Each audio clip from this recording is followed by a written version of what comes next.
세상에 떠도는 기묘한 괴담들. 첫 번째 이야기, 경상북도 영주의 선비촌에서 실제로 겪었던 실화괴담. 아무튼 내가 초등학생 때 이야기야. 기억이 안 나는 부분도 있는데 엄마 얘기도 덧붙여서 말해볼게. 당시 20대 후반이던 사촌 언니가 주도해서 언니랑 이모들, 나랑 엄마까지 5명이 영주 여행을 갔는데 언니 차로 가던 중에 휴게소에서 접촉사고가 났었어. 아주 가볍게 난 사고라 다들 멀쩡했고 차도 운전석 문만 살짝 패인 정도. 그래서 그냥 잘 놀고 영주 선비촌에서 자기로 했지. 저녁을 이르게 먹었더니 간식이 땡기는데 당시 선비촌 내에 아무것도 없어서 밖에 나가서 사오려고 차문을 여는데 문이 안 열리는 거야. 몇 시간 전까지 멀쩡했는데 오전에 난 사고 때문인가 싶어서 다음 날 처리하기로 하고 우린 걸어서 가기로 했어. 여행지니까 주변에 슈퍼 하나쯤 있지 않겠냐고 말이지. 지금이라면 스마트폰으로 검색이라도 했을 텐데 그땐 그냥 나가보면 있겠거니 했었대. 큰 이모는 피곤해서 쉬겠다고 하시고 4명이 나왔는데 길이 완전 고속도로처럼 뻥 뚫린 찻길이면서 인도도 없고 양쪽으로는 논밭 나무만 있는 풍경이고 가로등이 거의 없어서 너무 깜깜한 거야. 우리 엄마가 정말 겁이 없는 사람인데 그날 너무 무섭고 소름이 끼치더래. 그래서 돌아가자고 했는데 언니랑 이모가 이왕 나온 김에 좀만 걸어가 보자 해서 걷기 시작했고 아무도 없던 길 맞은편에서 검은색 중형차가 천천히 우리 옆으로 지나갔어. 막히는 도로에서 서행하듯이. 창문이 열려 있었는데 운전자는 여자였고 뒷좌석엔 어린 여자애들 둘이 노래를 부르고 있었던가. 꽤 시끄럽게 제잘되고 있었어. 이모가 저 사람들도 선비촌에서 자나 보내라고 했고 우린 계속 걸어가고 있었는데 지나갔던 그 차가 후진을 해서 우리 옆으로 왔어.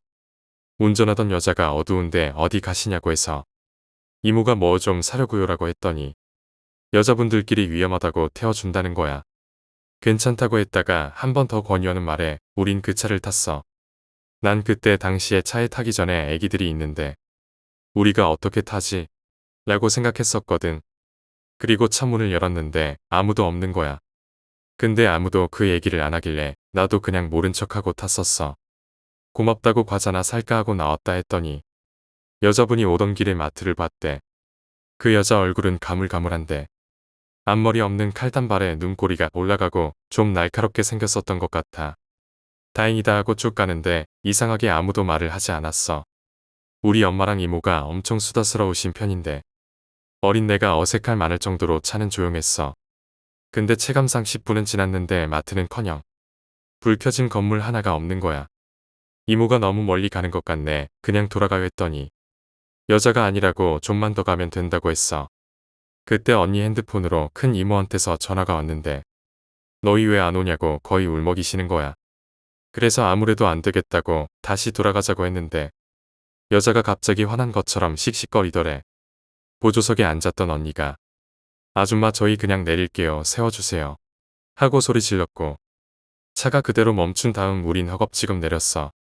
그리고 문 닫을 새도 없이 어디 빨려가듯이 출발해버렸던 그 차 뒷모습이 똑똑히 기억나. 이후에 언니가 말하길 큰 이모 전화 받으면서 너무 불안해서 그 여자를 슬쩍 봤는데 여자가 페달을 밟아야 할 발을 반대 다리 무릎에 올려놓고 까딱거리고 있었대. 그걸 보고 세워달라고 소리 지른 거고 차로 10분 넘게 왔으니 걸어가는 건 무리수였을 텐데도 당장 무서운 마음에 아무 생각 없이 오던 길로 걸어가기 시작했어. 그리고 5분도 채 걷지 않았는데 선비촌 입구 돌비석이 보이더라고.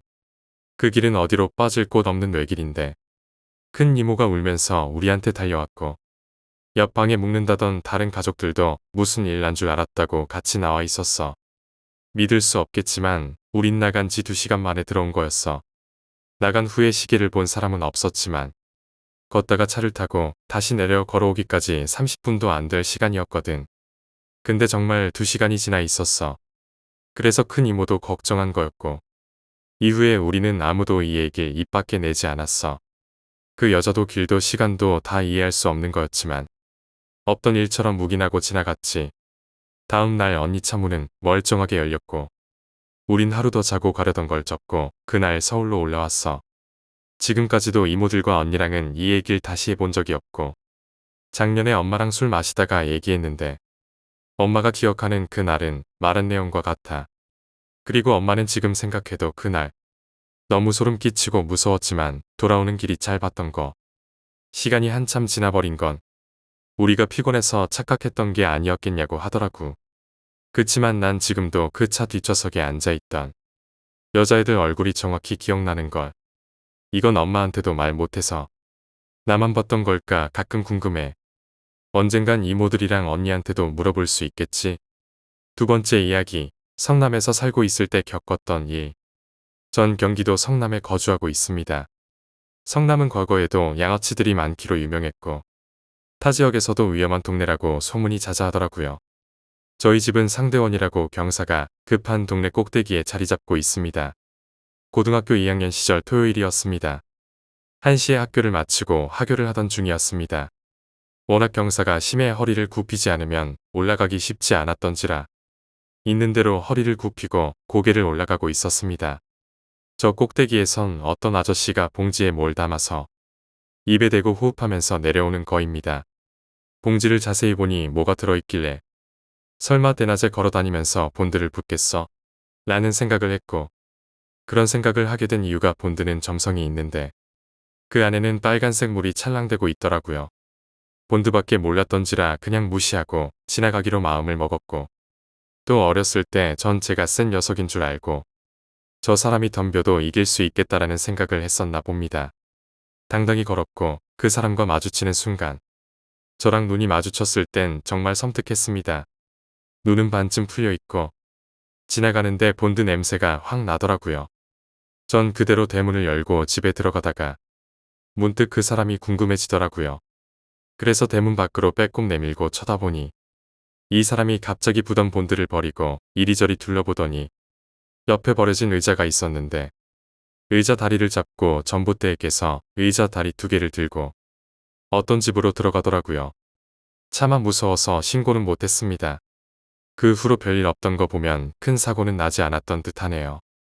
이번에 해드릴 이야기는 제가 겪은 일은 아니지만 말씀드렸다시피 저희 집이 언덕 꼭대기에 자리 잡고 있는데 집 바로 위 언덕 꼭대기에서 일어난 일이라 말해볼게요. 저희 집 바로 위엔 조그만 슈퍼가 하나 있습니다. 그쪽이 그나마 넓은 골목이라 보통 출퇴근을 다 그쪽으로 합니다. 20살 때 알바를 하던지라 저도 출근하려고 준비하고 있는데 뉴스에서 저희 동네, 그것도 바로 위에 있는 슈퍼가 나오는 겁니다. 보통 다른 분들도 자기 집 근처가 TV에 나오면 무슨 일이든 관심이 가게 되잖아요. 그래서 저도 무슨 일이지 하고 준비하다 말고 보고 있는데 어떤 20대 초반 여성이 출근하는데 아침에 어떤 아저씨가 대뜸 염산 한 통을 부어버렸대요. 그래서 그 여자는 그 자리에서 실신하고 병원을 갔는데 온몸에 3도 화상 입고 얼굴엔 2도 화상 입었더래요. 근데 용의자로 나온 사람이 모자이크 처리됐어도 대충 실루엣을 보니 그 슈퍼 평상에서 매일 주인 아저씨랑 막걸리 하시던 분인 거예요. 전 너무 소름 돋아서 그 자리에서 벙볕 있었고 혹시나 그 아저씨가 맞을까 싶었는데 그 일 있은 후로 그 아저씨는 어째서인지 슈퍼 평상에서는 볼 수 없더라고요. 아침이건 대낮이건 밤이던 무서운 세상입니다. 여러분들 모두 정신 차리고 다니세요. 세 번째 이야기, 연탄가스 괴담. 엄마 친구분이 엊그제 해주시고 간 이야기야. 편하게 아줌마라고 호칭할게. 아줌마가 12살 때 집에서 연탄가스를 마시고 죽을 뻔한 적이 있었대. 왜 그때는 연탄가스 중독. 그런 사고 많았잖아. 거의 혼수 상태였는데 부모님이 뒤늦게 발견하셔서 서울에 있는 병원으로 옮겨져서 한 2주 동안 그 산소에 있는 그 안에 들어가 있었는데 의사가 가망이 없다고 했었대. 그런데 진짜 2주 좀 넘어서 기적처럼 깨어나셨대. 근데 그때 아줌마가 엄마를 보고도 못 알아봤었대. 막 엄마가 울면서 있으니깐 아줌마 누구세요? 이러셨었다는데 어쨌든 그 혼수 상태일 동안 아줌마가 꿈에서 어떤 아저씨랑 나란히 배를 타고 강을 건너고 있었대. 아저씨는 아줌마 왼쪽에 있었고 둘이 나란히 앉아있는 채로 배에 있었는데 강 건너편에 자기 또래 애들이 웃으면서 막 너무 즐겁게 뛰어놀고 있더래. 그리고 수염이 정말 긴 할아버지가 흰 옷을 입고 자기한테 자꾸 오라고 손짓을 했는데 그 모습이 너무 행복해 보여서 자기도 거기에 가려고 땀을 삐질삐질 흘리면서 노를 막 저었대. 근데 아무리 해도 앞으로 안 나아가서 같이 앉아있던 아저씨한테 아저씨 저 저기로 가고 싶어요. 좀 도와주세요. 이랬는데 아저씨가 말도 안 하고 큰 소리로 웃더래. 그러다가 딱 꿈에서 깨어났는데 병실 아니었고 혼수 상태에서 깨어나신 거래. 근데 우연인지는 몰라도 그 어떤 아저씨가 아줌마 왼쪽에 있었고 막 웃었다고 했잖아. 아줌마가 그 사고 후유증으로 왼쪽 귀가 안 들리셔. 그리고 엄마 말로는 그 사고가 있은 후에도 엄마랑 중학교랑 고등학교를 같이 나왔는데 그때부터 자기는 저승을 보고 왔다고 하시면서 되게 초연하고 담담하고 그렇게 성격이 바뀌었대. 원래 활발하고 말도 많고 그랬는데 그 후론 무슨 일이 있어도 안 놀라고 어른스러워지고 되게 담담해지셨다더라고. 또 하나 신기한 건 아줌마가 저 연탄가스 사고 전후로 기억이 없으시대. 그니까 한 12살 내외로 기억이 없는데 그때 연탄 사고도 났고 사고 난 그 집에 불이 나서 앨범이고 뭐고 다 타고 이사 가셨다고 그랬거든. 근데 어릴 때 진짜 신생아 때 BCG라고 그 예방접종 있잖아. 그거 맞은 기억이 아직도 생생하대. 분명 앨범도 다 타서 아마 기억이 없을 텐데 게다가 예방접종 맞으러 갈 때 사진을 찍을 리가 없잖아. 그 시절에 그때 엄마 등에 업혔던 거랑 병원 구조랑 포대기 색깔이랑 엄마가 입었던 옷, 자기가 입었던 옷, 병원 천장 색깔까지 다 생생하게 기억이 난대. 저승 이런 거 안 믿었는데 그 아줌마 얘기 듣고 믿게 되었지. 네 번째 이야기, 노래주점에서 있었던 일. 지금 일하는 뮤직타운 얘기를 해볼게. 실제 어디 지점이라고 말은 안 할게. A 지점이 생기기 전엔 룸 비즈니스 클럽 같은 걸 하고 있었대. 거기서 한 보도 아가씨가 자살을 해서 그 가게가 문을 닫고 지금 A 지점이 생긴 거고. 근데 지금 A 지점 탈의실 겸 창고로 쓰는 곳이 보도 아가씨가 자살한 곳이야. 본격적으로 얘기를 하자면 내가 오픈할 때 혼자 하는데 옷을 갈아입으러 창고 쪽으로 가면 빈 방에서 누군가 보고 있다는 느낌과 내가 정면을 보고 옷을 갈아입으면 검은 형체인가 누군가 휙휙 지나가는 것 같은 거야. 그때까진 아무 생각 안 하고 물류 정리 끝내고 미들 타임에 일하는 형이 출근하는데 이야기하다가 흐름이 끊길 때 있잖아. 나는 아무 소리도 안 했는데 왜 갑자기 첫 쪼개냐고 물어보니까 그때부터 뭔가 이상한 거야. 가게에서 기묘한 일이 생기는 게 3번 방에서 마이크 혼선 때문인지 모르지만 차단기를 내려도 아저씨가 막 호통치면서 소리 지르고 손님이 아무도 없는데 막 인터폰 울리는 소리가 들리고 빈 방의 문이 가끔 혼자 닫힐 때도 있어. 나 혼자 오픈할 때 소름 돋는 게 손 씻고 나면 에어클리너라고 하나? 이게 여자 화장실에 아무도 없는데 혼자 켜지더니 전원을 꺼도 계속 돌아가서 나 혼자 소리 지르면서 코드 뽑고 미들 타임형이 올 때까지 가게 안 들어간 적도 있었어. 그리고 제일 꺼림칙한 게 소방 안전 때문에 뒷길을 가려면 꼭 창고를 거쳐서 가야 하는데 뒷길이랑 창고 쪽만 가면 느낌이 이상하면서 소름이 막 그냥 돋아. 저번에 일했던 직원 중에 영적 능력이라 해야 할까? 그런 걸 보는 사람이 있었다고 해. 근데 그 사람한테 자살 사건이 있었다고 얘기를 안 했는데 그 사람은 여기 출근하고 이틀 일했는데 갑자기 창고에서 무슨 일 있었냐고 물어보길래 개소름 돋았지. 거기서 어떻게 아무 말도 안 했는데 알 수가 있냐면서. 여기까지 지금 일하는 A 지점에 대한 실화인데 무섭지도 않고 그냥 기묘한 정도겠지. 다섯 번째 이야기, 영덕 흉가. 일단 우리나라에 귀신이 바글하다고 소문난 3대 흉가 중 하나인 영덕 흉가를 소개할게. 영덕 흉가엔 흉흉한 소문이 아주 많지. 실제로 그곳에서 귀신을 봤다는 사람도 넘쳐날 정도로 많고 TV 방송도 여러 번 타고 스님과 잘 나가는 무당도 그 집에 살았었지만 몇 달도 안 되어 치를 떨며 뛰쳐나오고 사람들에게 재미 삼아 오지 말라고 신신당부를 할 정도로 그 집이 그런 집이야. 나로 말하면 귀신 자체를 안 믿기 때문에 살면서 한 번도 존재를 본 적도 느껴본 적도 없어. 이때가 한여름이었는데 정말 쪄 죽을 날씨였지. 덥고 심심한데 흉가 구경이나 가자는 친구 얘기에 차를 타고 영덕까지 갔는데 새벽 6시쯤 날이 다 밝아갈 즈음이라서 별로 무섭지도 않을 것 같은데 하면서 갔어. 딱 흉가 밑에 도착했는데 날은 밝았지만 다 쓰러져 가는 건물에서 뿜어져 나오는 아우라의 기가 눌리고 한여름에 부는 선선한 바람이 팔에 닿으니 좀 오싹하더라고. 여기까지 와서 차 안에 있겠다는 졸보들을 놀려주고 오르막길로 올라갔어. 사실 나도 무서웠기에 친구 옆에 꼭 붙은 채로 10초에 한 걸음씩 겨우겨우 떼고 있는데 다른 친구가 이게 뭐가 무섭냐며 성큼성큼 올라가는 거야. 저 녀석이 미쳤구나 하고 가만히 지켜보고 있는데 집 앞에 10초 정도 서 있다가 아무런 표정 없이 내려와서 니들도 봤나? 이러는데 그 순간 장난기가 발동해 나도 봤다라고 발광을 하며 귀신을 본 척 연기를 했어.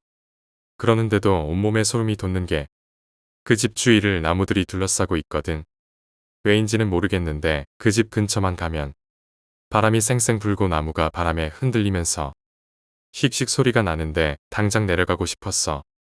이제 그만 내려가자며 내려가는데 그때 생각나면 소름 돋네.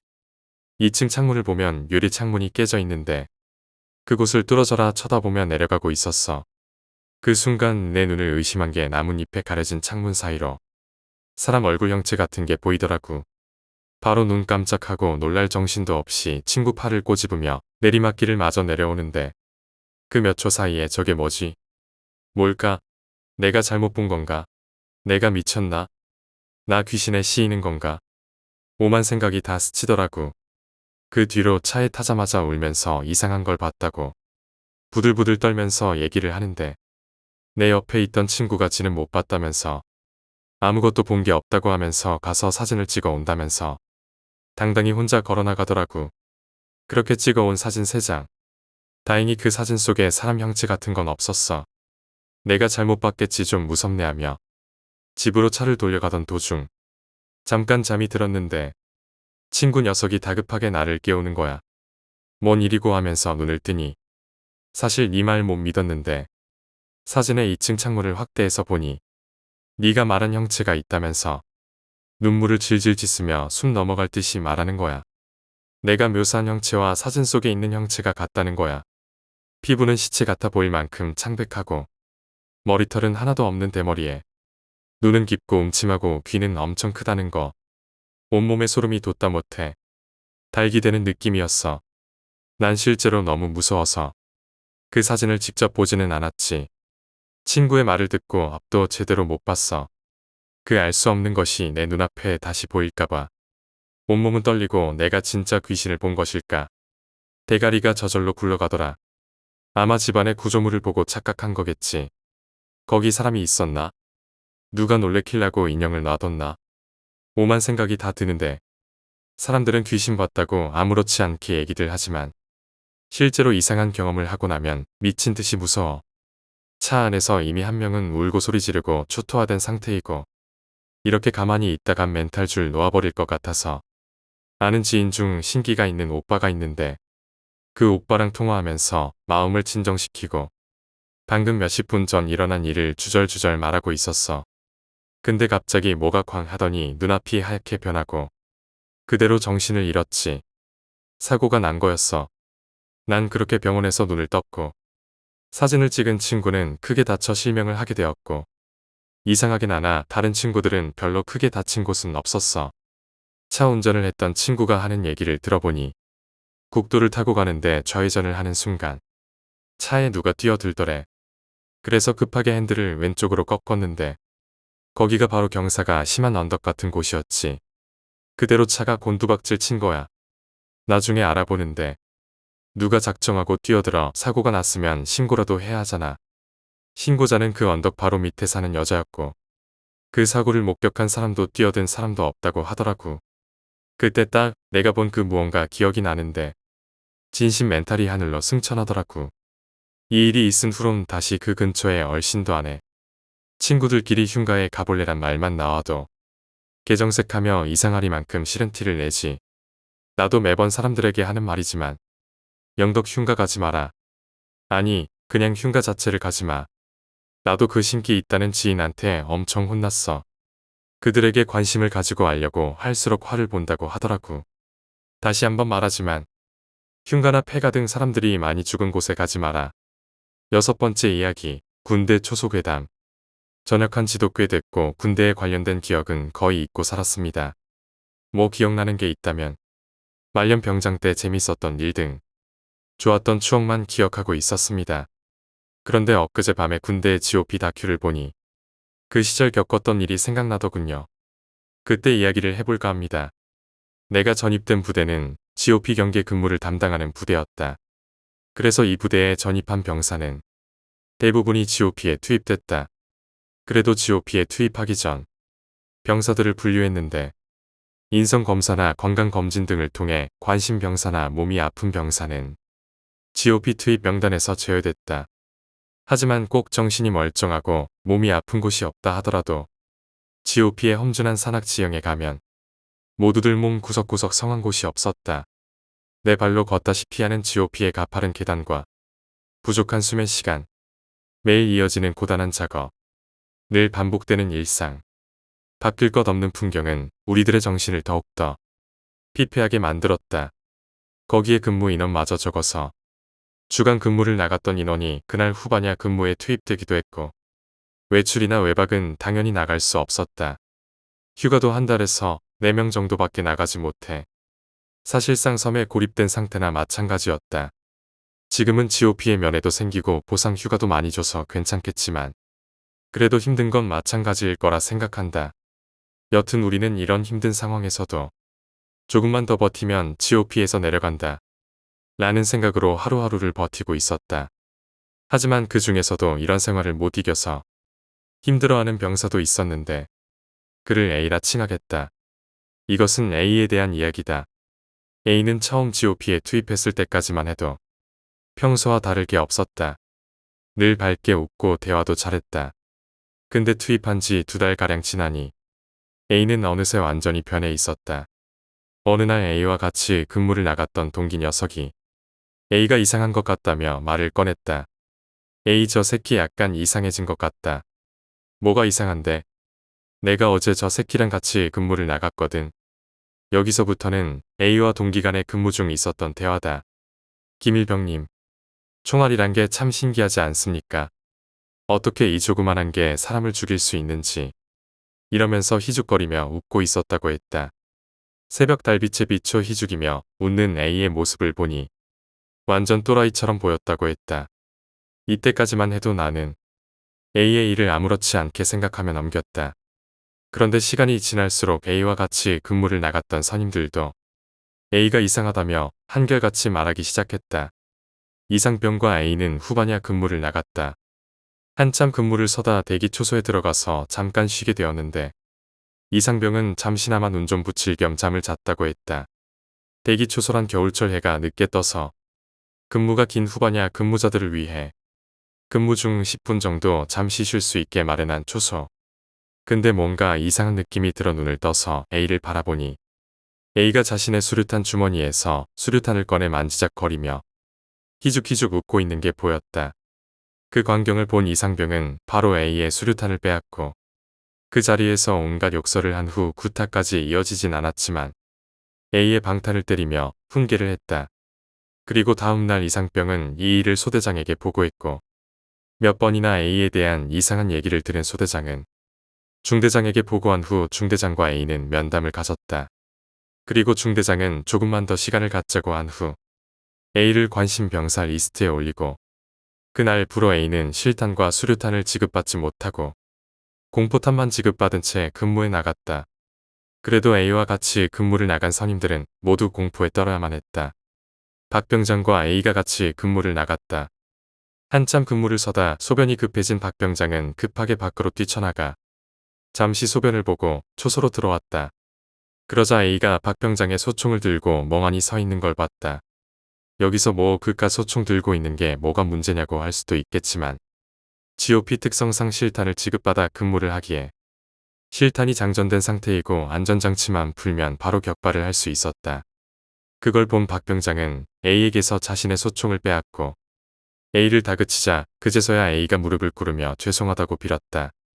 그래도 그게 불쌍했던지 박 병장은 보고까지는 안 하고 자신의 선에서 마무리했다. 그리고 이 일을 마지막으로 한 달 정도 지나자 A는 점차 정상으로 돌아온 것 같았다. 전과 다를 것 없이 밝게 웃었고 대화도 잘했다. 그래서 소대장과 중대장은 A를 관심병사에서 다시 제외시키고 A에게 실탄과 수류탄을 지급시켜 근무를 나가게 했다. 하지만 문제는 그날 터졌다. 그날 A와 동기가 같이 근무를 나갔다. 둘은 초소에서 한참 재미있는 얘기를 나누며 시간을 보내고 있었다. 그런데 갑자기 A가 말을 멈췄다고 했다. 얌마 뭐해? 동기가 A에게 물었다. A 김일병님 애기 소리가 들립니다. 이러더니 A는 한 곳을 멍하니 쳐다보고 있었다. 그러더니 이내 A는 비명을 지르며 초소 바닥에 쓰러졌다. 그리고 자신의 총을 집어들고 초소 창문을 겨냥했다. A가 황급히 떨리는 손으로 소총 안전장치를 풀려고 할 때 동기가 A를 있는 힘껏 밀쳐서 총을 빼앗고 탄창을 꺼냈다. 김일병님 창문에 아기가 달라붙어 있습니다. 그제서야 동기는 창문을 바라봤는데 아기는커녕 창문엔 아무것도 없었다. 그래도 A는 벌벌 떨며 초소 바닥에 웅크린 채 있었다. 옆에서 동기가 진정을 시키자 A는 다시 말을 꺼냈다. 초소 창문의 얼굴은 하얗고 눈은 없는 아기 얼굴이 붙어 있습니다. 동기가 몇 번이고 봤지만 창문엔 여전히 아무것도 없었다. 그리고 동기는 바로 소대장에게 보고를 했고 소대장과 중대장은 결국 A를 다른 부대로 전출 보내기로 결정했다. 그리고 A가 떠나던 그날 나와 동기는 A를 배웅하고 있었다. 근데 갑자기 A가 동기한테 쓱 다가오더니 김일병님 그 아기 있지 않습니까? 지금 생활관 창문에서 저희 노려보고 있습니다. 이러는 게 아닌가. 순간 우리는 바짝 얼어붙었다. 나는 분위기를 바꾸려고 A야 떠나면서도 농담 잘하네. 그래 어서 가라. 이러니 A가 심각한 표정으로 나를 보며 농담 아닙니다. 어젯밤에도 아기가 시끄럽게 울어서 한숨도 못 잤습니다. 이렇게 말하고는 그렇게 A는 떠났다. 우리는 후임격이었기에 A의 생활관에 들어와 A의 자리를 정리했다.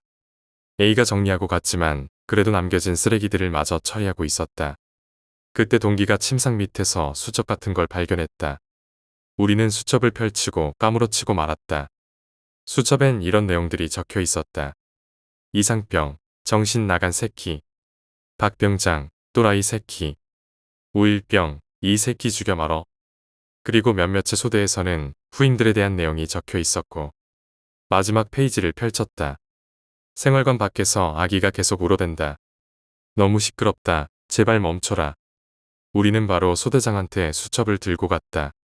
그 내용을 본 소대장은 표정이 일그러지며 이런 미친 새끼 하면서 수첩을 들고 취사장 뒤편으로 가서 수첩을 태워버렸다. 갑자기 A의 표정이 생각났다. 그 황폐해진 넋 나간 표정. 아기가 시끄럽게 울어서 한숨도 못 잤습니다. 7번째 이야기, 엘리베이터 괴담. 승강기 업체에 근무하던 사람의 이야기입니다. 경험했던 사건의 후유증으로 인해 아직도 3개월째 휴직 중이라고 합니다. 얼마 전에 완공되지 않아 입주자가 없는 신축 건물의 승강기 점검을 마친 뒤 사무실로 가던 도중 건물관리소에 엘리베이터가 작동되지 않는다는 전화가 왔습니다. 그래서 저희는 이 길 오전 중에 방문하여 점검을 해준다고 했지만 경비업체는 옥상에 있는 물건을 옮겨야 한다며 귀찮더라도 오늘 꼭 처리해달라고 이야기했습니다. 팀장님께서 직원들 중 누가 갈 거냐고 물었지만 결국 잠실 근처에 사는 저와 입사 동기가 같이 다녀오기로 되었습니다. 할 수 없이 입사 동기와 저는 그 문제의 신축 건물로 향했고 엘리베이터의 상태를 확인하고 있었습니다. 보통 승강기는 INS라는 버튼을 조작하면 엘리베이터 윗부분에서 수동으로 조작이 가능합니다. 그렇게 엘리베이터 위에서 작업을 하는 도중 입사 동기가 배가 아프다며 갑자기 화장실로 갔습니다. 저는 엘리베이터 위에 앉아서 휴대폰을 하면서 기다리고 있었습니다. 그런데 갑자기 엘리베이터가 운행하는 것입니다. 분명 조작을 INS로 맞춰놨는데 엘리베이터 위에서만 조작이 가능한 상태였습니다. 엘리베이터도 리셋이 있어서 그때마다 꼭대기층으로 한번 올라갔다가 다시 정상화되는 게 있는데 그래서 전 누군가 리셋을 한 줄 알고 짜증을 내고 있었습니다. 만약 제가 휴대폰이 아닌 작업을 하고 있었다면 분명히 사고로 이어졌을 테니까요. 하지만 엘리베이터는 이상하게 작동하고 있었습니다. 한층 이렇게 멈추는 것입니다. 이해가 되지 않는 작동이었습니다. 리셋이 됐다면 한 번에 옥상으로 올라가야 정상인데 한층씩 멈추는 것은 난생 처음 겪어보는 작동이었습니다. 승강기를 내릴 수도 없었고 운행이 멈춰야 제가 나갈 수 있는데 그러지도 못하는 상황이라 꼼짝없이 갇히게 되었습니다. 그때 승강기에 누가 타고 있는 것처럼 낄낄거리는 웃음소리가 들렸습니다. 저는 입사 동기인 줄 알고 수십 번을 불렀지만 대답이 없는 것이었습니다. 순간 소름이 쫙 하고 돋아나며 상상도 못할 정도로 무서웠습니다. 승강기 위로는 칠흑 같은 어둠이었고 엘리베이터는 멋대로 움직이는 데다가 안에서는 누군가 웃는 소리가 들려오니 정신이 아찔해지면서 눈이 뒤집힐 것 같았습니다. 그렇게 한 30분이 지났을 때쯤 공포 속에 갇혀 이미 혼이 빠져나갈 무렵 엘리베이터가 드디어 멈춰 섰습니다. 꼭대기층에서 말입니다. 하필 꼭대기층이라 나갈 수 없었습니다. 저는 바로 입사 동기에게 전화해서 승강기가 지금 고장난 것 같으니 빨리 리셋해달라고 요청했습니다.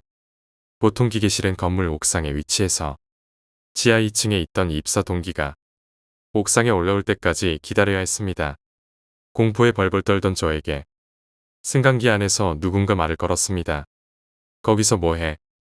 저는 안에 사람이 있는 걸 느꼈고 보수 작업 중이고 고장이 난 것 같으니 타지 말라는 말을 했습니다. 그 뒤로 아무 말이 없어서 고장 났다는 말에 내린 줄 알았는데 뭐해? 1분 뒤 다시 그 목소리가 들려왔습니다. 저는 작업 중이니 빨리 내리라고만 했습니다. 그런데 그 순간 뭐해? 뭐해? 뭐해?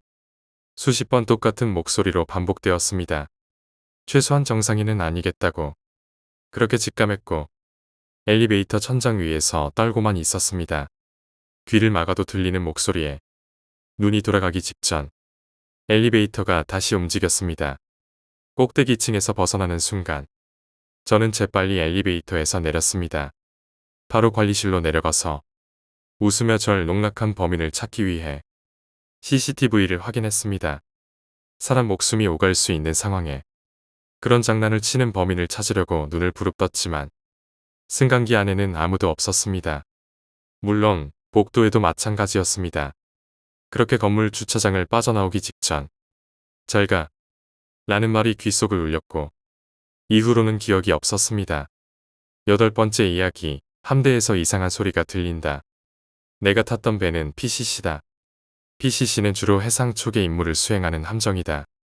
근데 생각보다 배도 작고 생활 환경도 좀 나빴다. 다른 함대는 출동 일수가 그렇게 많지는 않은데 3함대는 얘기가 좀 달랐습니다.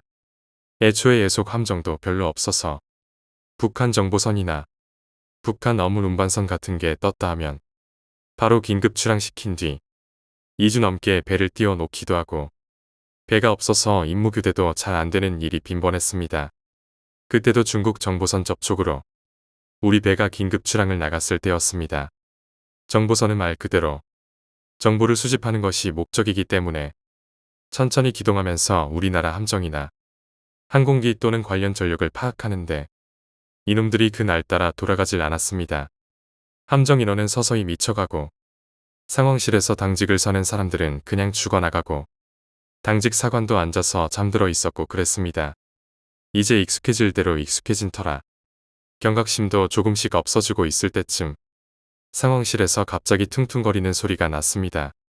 당직 사관이 자다가 놀라서 깰 정도로 소리가 상당히 컸는데 암에 부딪혔다거나 아니면 새 한 마리가 배에 부딪혔거나 그런 충돌음인 줄 알았습니다.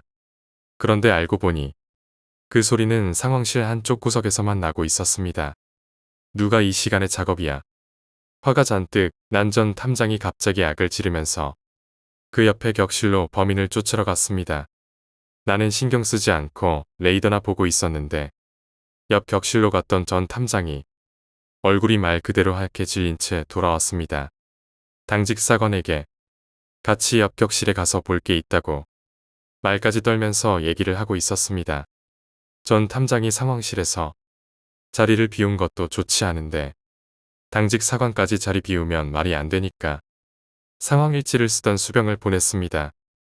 역시나 수병도 마찬가지로 완전 하얗게 질려와서는 사람이 목을 매달고 자살을 했다고 쿵쿵거리는 소리는 파도 때문에 배가 흔들려서 몸이 격벽에 부딪힐 때 나는 소리였던 것입니다. 해군 출신이거나 현역인 사람들은 알겠지만 배에서 시체가 발견되면 보통 현장을 유지시켜야 합니다. 큰 배들은 냉동고가 있고 독도함 같은 경우는 시체 보관실에 시체를 보관할 수 있지만 PCC 같은 작은 함정은 그럴 환경이 안 되기 때문에 현장을 온전히 보존해야 합니다. 당직 사관은 말 그대로 멘탈이 나가서 바로 함장님을 불렀고 함장님도 오셔서 보았습니다. 그는 상황실에 들어오더니 완전히 주저앉았습니다. 함대의 보고 완료 후 수리 중이던 배를 긴급 소집해서 다른 PCC와 임무 교대를 해야 하니 바로 RTB로 들어갔습니다. 하지만 문제는 앞서 말했듯이 현장을 보존해야 한다는 것이었습니다. 쿵쿵거리는 소리의 정체를 알고 나서 그 소리가 들릴 때마다 정신이 아득해지는 게 느껴졌습니다. 쿵 소리 한 번에 온몸에 털이 서는 것 같았습니다. 의무병이 신상을 확인한 결과 망자는 병기병이었습니다.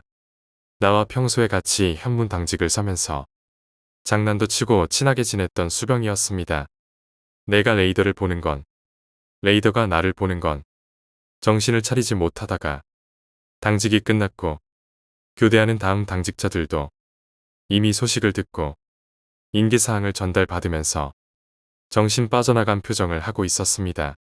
옆 격실에 자살한 수병이 있는데 파도 때문에 시체가 흔들려서 벽에 부딪히는 소리가 나니까 그걸 참고하라는 것이 인계사항인 것입니다. 결국 여차저차 항에 복귀했고 의무대와 헌병대에서 사람들이 오더니 유해를 실어가고 함총원도 한 명씩 불려가서 조사를 받았습니다. 결국 원인은 자세하게 밝혀지진 않았으나 군 생활에는 문제가 없었다 보니 가족 문제였을까 그렇게 추측하기만 했습니다. 9번째 이야기, 딸아이의 스쿨버스. 로지는 버스를 기다리며 꽃 무늬가 그려진 가방에 지퍼를 한참 올렸다 내렸다 했습니다. 그녀의 부모는 로지만큼이나 긴장한 상태였지만 뒤에서 그런 모습을 보이지 말자고 마음을 먹었습니다. 그들은 그녀의 학교 첫날이 불안이 아닌 새로운 경험으로 가득 찬 즐거운 날이 되기를 바랐습니다.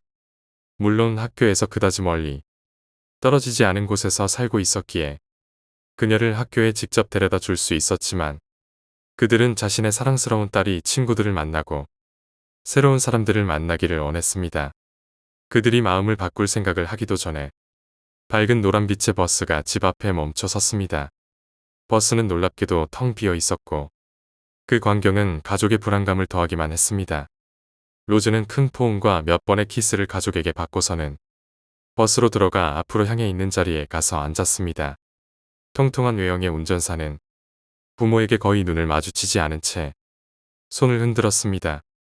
그들의 소중한 아이 뒤로 문은 끼익 소리를 내면서 닫혔습니다. 그녀의 어머니는 작게 고인 눈물을 닦아내며 남편과 같이 길 건너편의 모퉁이로 사라지는 버스를 바라보았습니다. 좋은 하루를 보내고 올 거야. 그녀의 아버지는 이마에 키스하며 아내를 진정시켰습니다. 알아. 그녀는 주저하는 목소리로 동의했습니다. 난 샤워하러 갈게. 그녀는 집으로 향했습니다. 그녀의 아버지의 발소리가 집 안으로 들어섰을 때 커다란 경적 소리가 그를 떨리게 했습니다. 행복한 학생들로 가득 차 있는 또 다른 버스가 그의 집 앞 도로에 멈춰 서 있는 걸 봤을 때 그는 헛구역질이 나올 것만 같았습니다. 그리고 버스의 거대한 문이 미끄러져 열렸습니다. 좋은 아침이에요, 토마스 씨. 나이든 버스 기사는 다정한 할머니 같은 미소를 지으며 그에게 물었습니다. 로즈는 학교 첫날 준비가 됐나요?